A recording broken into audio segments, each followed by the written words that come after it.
So now it's recording, so just do a pan of the whole room. Okay. So we can see that there's all these people here. All right, and then just focus on me if you want to come a little closer. Note to my teacher, this is my Summit Camp sweatshirt. You'll understand why I'm telling you this at the end of my speech. As a fledgling LPN, licensed practical nurse, I was looking for a job where I could make a difference. Right out of school, my first nursing job had done much to shake my confidence. I worked for a psychiatrist with a drug problem who made me rethink becoming a nurse.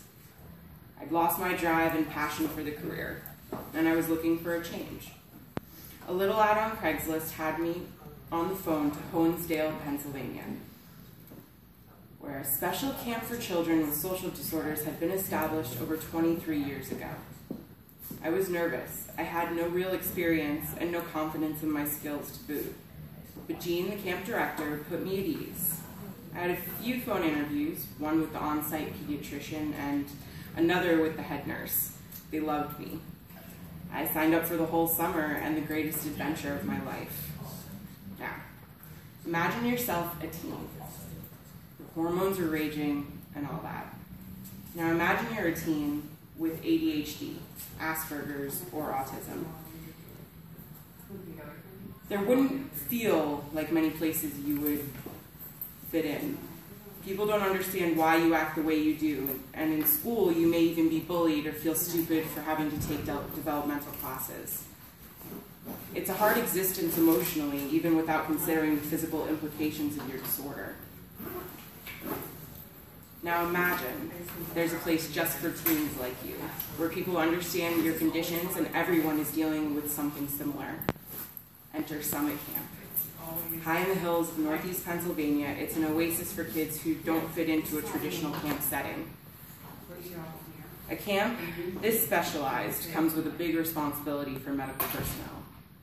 97% of our children are on some kind of daily medication regimen for different disorders. As such, there were quite a few things to get used to. Drug interactions, dosage amounts, different times a day. We had 6 different times in the day to administer medications. And we're not just talking pills, we're talking lotions, creams, injections. As you can imagine, this leaves quite a bit to do for the staff.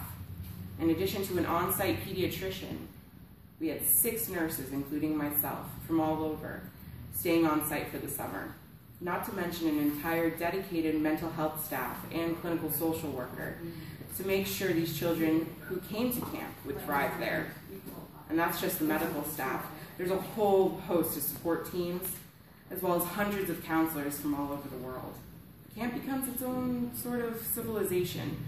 We get 1 day a week to go into tiny Honesdale, which boasts a 5-screen movie theater and a Walmart among its fun places to hang out.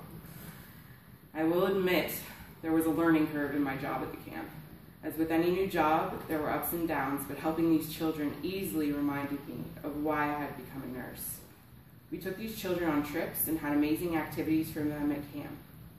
These are the sorts of things that these children had never been able to indulge in without fear of being ostracized. They're different, but their differences could astound. Anyone who has spent time with someone with such a disorder can understand the amazement that comes with understanding their issues.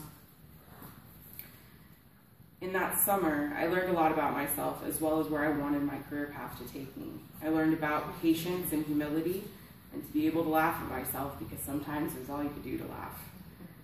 It was a great adventure filled with experiences, and I wouldn't trade it for the world. Now you just got to pan and show that everybody's still here.